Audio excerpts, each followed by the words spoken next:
What is that saying that life is what happens to you while you're busy making other plans?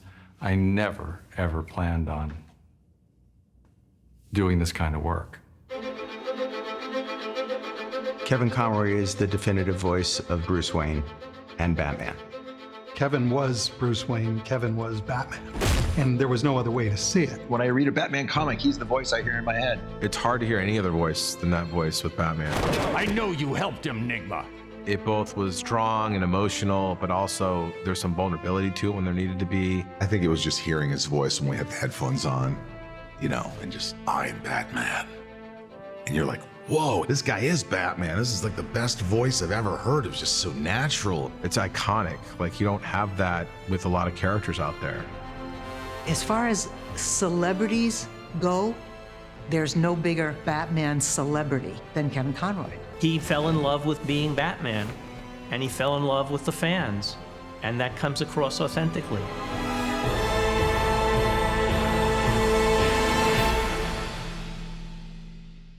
When we did the initial auditions for Batman Animated Series, the part of Batman himself was the hardest part to cast.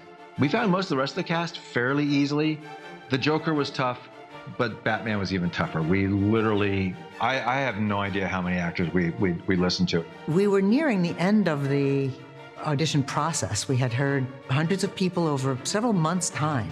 We had a very distinctive idea in our head of what Batman should sound like, and we'd try to articulate it to people, and they just weren't getting it. Feel free to ask questions as we go along. I'll describe the action that I think is important for you to know, and we'll just go scene by scene.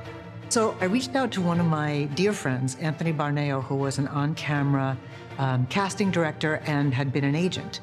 And I said, we've got some voices that we like, but do you know anybody that I should see that maybe isn't a voiceover guy yet?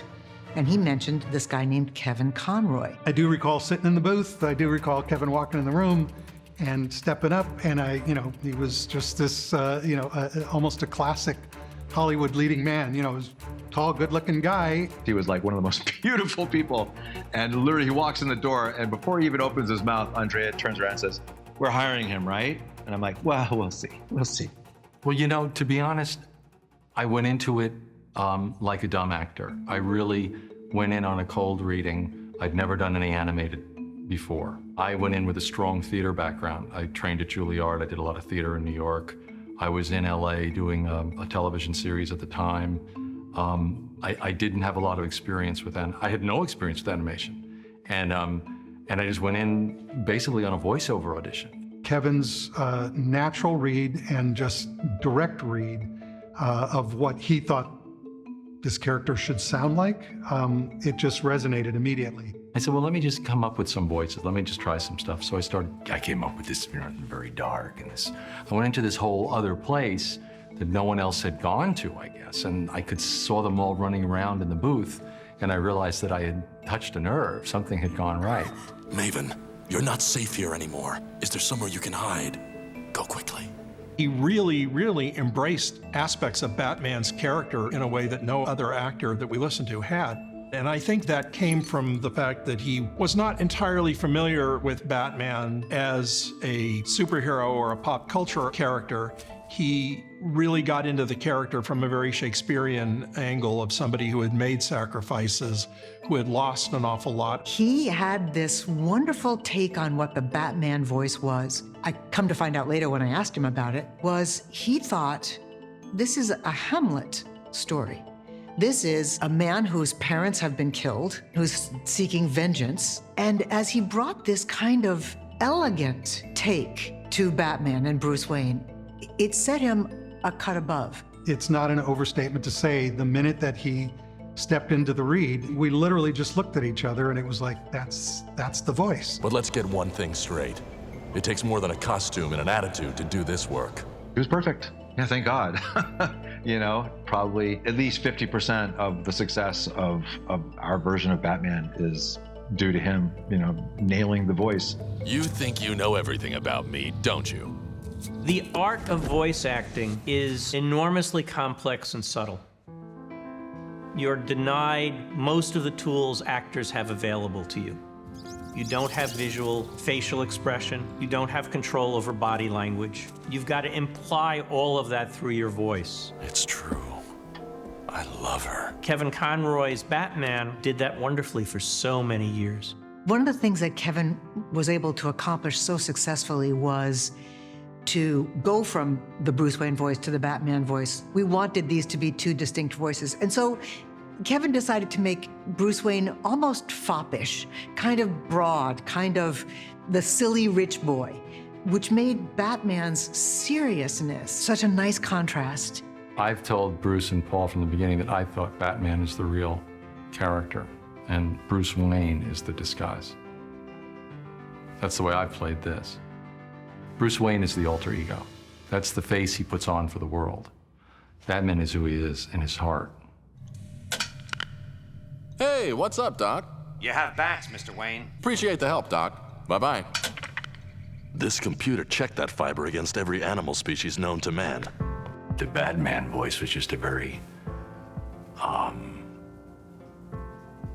just went to a very dark and private place in my vocal range, because it seemed like such a dark, private world he lived in. And for Bruce, who has to play the society scene in New York, I mean, he's the bachelor in town. Excuse me, ladies. It was the other extreme, so it was a much brighter, much more elevated sound, a lot more modulation to the voice, a lot more color to the voice, and it was fun. You have an excellent sense of timing. There was a subtlety to it. He would become Bruce Wayne when he needed to become Bruce Wayne, and then as soon as the cowl slipped on, he himself would transform vocally into Batman.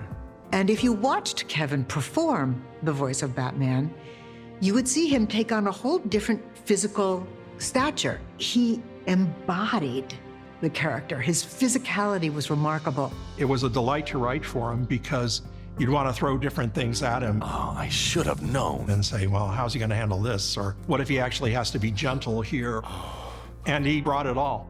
You read it, you hear it, it's there, but when an actor like Kevin acts it, not just says the line, but acts it, it brings it to life in a whole different way. And all those stories that were wonderfully written, there was a lot of range, emotional range in there. For a character who typically is thought of as just dark and depressing and, a bit of a vengeful knight, but he brought a humanity to it. I just don't know. You could feel the humanity in his voice. But I know you. Sure, Bruce Wayne. And you are? Oh, just a nameless clown shuffling my life away. When Kevin would work with Mark Hamill, that is one of the greatest show business pairings ever. Anybody home? Listen, Boopsy. While not strictly a comedy duo, they had a chemistry that was just magic. They really played off each other very well. There's no greater delight for me as a writer to write a Batman and Joker story, knowing how they're going to mix it up and what it's going to bring out of them. It was just delightful. I mean, it's one of the high points of my career. I think what Kevin's talent and versatility allowed the writers was to write whatever they wanted. Once writers know that an actor's willing to go there, they have so many more things they can write about. So I don't know that they altered their writing to suit Kevin's abilities. I think Kevin's abilities opened up their possibilities. And that hand in hand with the depiction, the storytelling, even the way it inspired the directors for timing of the way the character worked, all of that gelled eventually into what ended up becoming Mask of the Phantasm, which was the pinnacle of the depiction of Bruce Wayne and Batman. Joker, your angel of death awaits. Can't be too careful with all those weirdos around. We were on the tail of the 65-episode order for Batman the Animated Series. We got great reviews, we got a lot of attention, and we got an audience that watched every day when the show was in syndication. And so we knew that we were onto something and that people really, really dug Kevin's interpretation of Batman. Batman the Animated Series was the game changer. There is an audience for intelligent superhero animation marketed and aimed at an older audience that doesn't shut out the younger generation. They have an opportunity to reach up and grasp it. And because we had all of the elements in place, so much design, all of the vocal talent, the fan base, obviously, it was sort of an easy thought to basically do an expanded version of the series in a long form, originally as a direct-to-video. And then word came down that it's going to be a theatrical feature, which stunned us because now suddenly we're in the same field as Tim Burton and all the other filmmakers who have gotten a shot to make a Batman movie. And for a brief moment, and I mean a brief moment, this incredible work of art and commerce sparkled in movie theaters and was seen on the big screen. I think what made Kevin most excited about the Mask of the Phantasm script was the fact that we could go a little bit, darker, a little bit more adult in the storytelling. Thanks for the handkerchief, Arthur. You know where you can stick it. There was no question in my mind that we were writing a story that was really worthy of Kevin and all his talents. It always starts with the writing. If you look at it, it is on two levels. You've got the action of Batman and the villains in there, but then you also have the relationships, the trauma, the emotion. At this point, 65 episodes in, Kevin had really refined his portrayal of Batman Bruce Wayne. Well, Bruce, here goes. It wasn't just the tone of his voice. It was the true emotion that came out in his performance that really defined who these characters were. You can almost call them separate characters, Bruce Wayne, Batman, because they both seem to have different agendas and different intentions. There's a simplicity of Kevin's acting that was what brought us to tears sometimes. It was so honest and so real, and his emotional recall that he would use for memories, for things that happened in the past, his anger, his bitterness, his desire for vengeance. I think Kevin was able to go deeply into his own personal experiences, not only as an actor, but as a human being. Left with Dad. Too young. Need time. Forget about me. And because he was able to keep his focus in terms of, I'm bringing that to this character, as opposed to, I'm an animated character now, that made all the difference in the world. Yes? Excuse me. I thought you were saying something. Well, to me, I mean. No. What's so great about Kevin's performance as Batman is Batman had very little joy, very little joy. Batman in Mask of the Phantasm, there was some joy. He found love. And this character, Andrea Beaumont, adds a whole other level of intimacy. The challenge the writers needed to come up to was they needed to make Andrea interesting and powerful, and she needed to be a woman who was worthy of possibly throwing away his career as Batman to be with. Can we make it work this time? I want to say yes. And then I don't remember whose idea it was to see if Dana Delaney would come in and play with us, but she was available and was happy to do it. I actually don't think I even auditioned for it. I think I just got the part. Which was weird because I had never done voiceover work before. Stay here. I gotta stop this. Bruce, no, don't. Well, what do you expect me to do? Just stand here? Just come back to me in one piece. Please. Her acting was so perfect, and there was something about the combination of Kevin Conroy's voice and Dana Delaney's voice that just fit. What will vengeance solve? If anyone knows the answer to that, Bruce, it's you. It worked, and that's one of those moments when as a director you just go, phew, thank goodness, because you never know. You just, until you're there in the room with them, you're only guessing. I didn't realize how intense it was going to be because I walked in and there was Kevin. He was very much in his zone. I thought, oh, wow, everybody's taking this very seriously. This is not a cartoon. Okay, so it was very much a serious acting project. So we meet again. I like the cape. Where's your father now? Haven't a clue. Why don't you try Madagascar? That's not what you told Reeves. You had me bugged, is that it? I can read lips. Then read them now. Get out. Dana and Kevin got to do their scenes together. We were able to bounce off each other in the recording studio, which is always great. Andrea wants to get all the actors together in the same studio together, and she does them like a radio play. It makes their editing process a lot more complicated, I'm sure, but it gives the performances that feeling of a real dramatic interaction. You know, there is a play going on there, and things that happen spontaneously during the recording that wouldn't happen if we were all being done separately.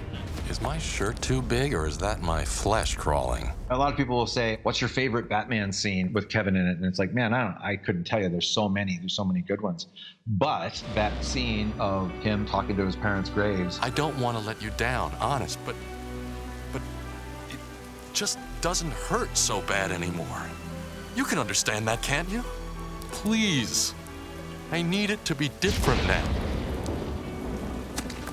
I know I made a promise, but I didn't see this coming. I didn't count on being happy. Please, tell me that it's okay. Kevin just nailed it, hit it out of the park. I don't remember how many takes it took to get it, but I do remember getting chills up and down my spine. I recall at the end of the recording session, that scene specifically, I went into the studio and hugged him because I knew he had gone someplace in his past that allowed him to have the emotion that he needed to. And I needed to hug him. I needed to let him know that, first of all, I was grateful that he was willing to go there, and that it wasn't beyond his scope. It is the scene that everybody gets kind of choked up by when they see it. And that's definitely probably one of his high points as Batman, I think. I never really had life at the theater. The best thing about the success 30 years later of The Mask of the Phantasm is that it's kind of a thumb in the nose back at the lack of support that we had, and also a great sort of pat on the back in the most genuine way. That picture is so strong in its storytelling, in its character arcs, in its raw emotion, in its battle between Batman and the Joker, and giving us on the grand stage Kevin Conroy and Mark Hamill.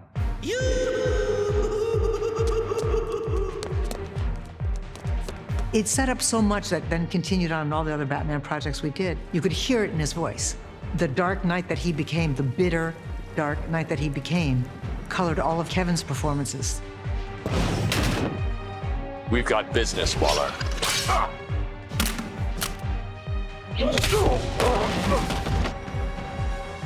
You told me once that you were a patriot. Well, it's time to step up. I think he just got better and better and better over the years. Over the past few months, I've detected several security breaches in our global deep space monitoring network. I'd like to stay and look into it, but I'm expected back in Metropolis. Here, call if you need any more help. We just had a blast every day working in the studio and goofing around and cracking jokes between takes of doing very serious episodes of Justice League. Even after the series was over and after we'd finished off the Justice League series on the direct-to-video movies, he was always my first choice for Batman. He taught me a lot how to be professional in terms of voiceover. It's not like you can just wing it. You got to go in there prepared. You got to go in there, read the scripts, know the story, and be in the moment and have options. It's not like you just read and you're done. We've got recording to do. Why are you here? Oh, right. 'Cause it's Flash Appreciation Day? What time? 6 o'clock. You're a stand-up guy, Bats. Don't ever let them call you a crazed loner. And watching him give variations of his performance, whether it's like,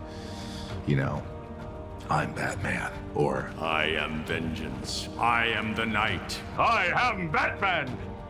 Millions of people try to be Batman, but he was Batman. He didn't have to try. It was effortless. I think if there was anything about Justice League action that was memorable for me about Kevin is that he had a blast.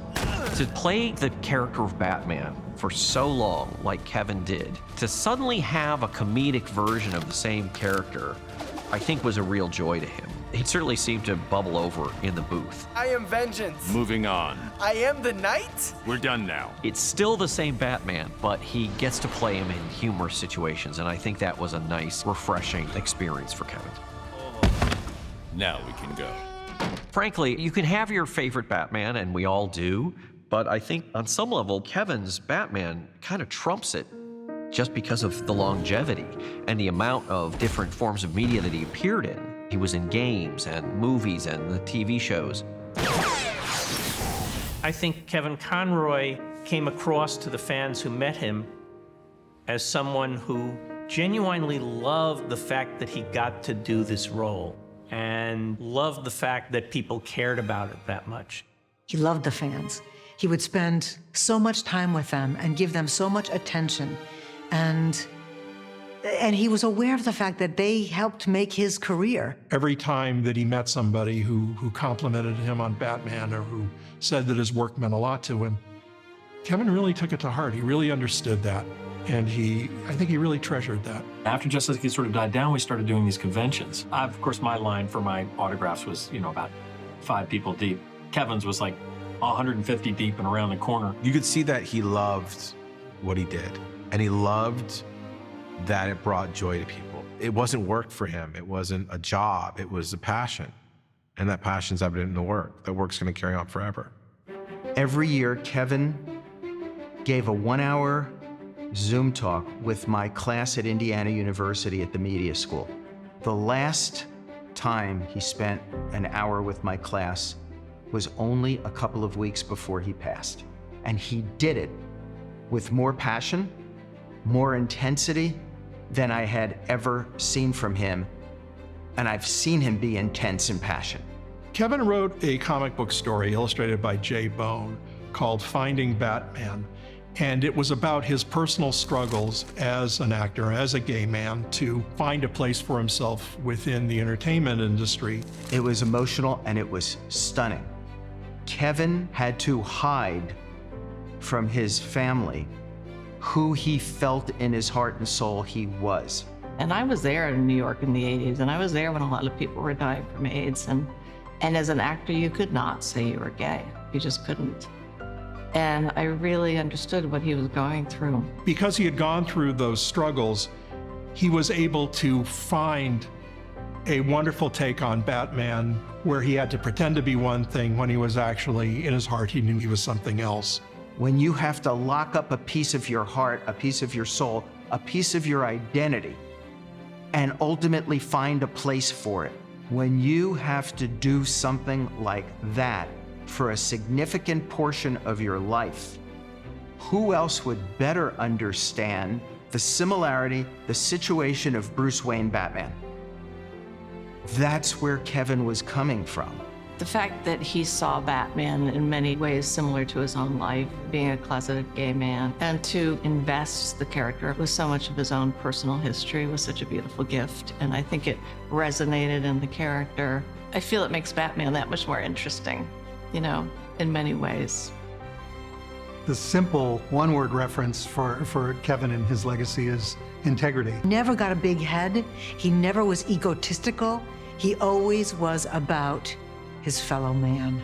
It wasn't that I learned kindness, but I learned how to be more kind from Kevin. Kevin just made you think like, hey, this is how you should be. This is how you should act. Be present. Without these people, you'd be nothing. He just instilled that in me more than I had already even thought. Aside from being such a wonderful actor and a really kind person, he was my dear friend. And I miss him deeply. I miss my friend. I miss him terribly. What an amazing human being he was. It was such a great loss to the community at large to lose him. Okay, Batman. My actions don't require any defense. In the same situation, I do it again. As individuals, and even more so as a group, the Justice League is far too dangerous to lack a failsafe against any possible misuse of our power. We use our power to protect the world. We always have. And what if we ever used it for some other purpose? If you people can't see the potential danger of an out-of-control Justice League, I don't need to wait for a vote. I don't belong here. It's amazing how he made his mark on Batman, maybe almost more than anybody. Longer than anybody, certainly. We don't have that anymore. Like, there's not many old school players left that bring that kind of weight to something. But when you say, Kevin Conroy will be coming into the studio today, Kevin Conroy will be voicing Batman, people get excited. It's like, oh, this is real. This. It brings it to another level.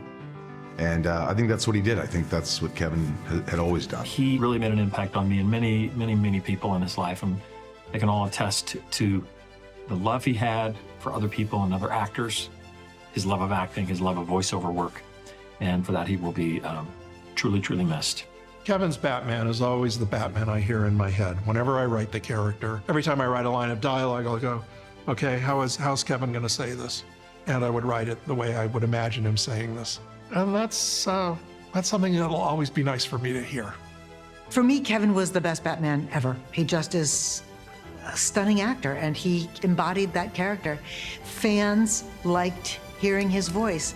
There was always kind of a, we know what it's going to be. It's going to be Kevin Conroy. That means it's going to be good. He felt like this was his. This role was his, and it was his. I don't regret anything that I've done. I loved having been a part of this show. It's a cultural icon. And to be a part of that, you know, it's an honor. How often do you get a chance like that?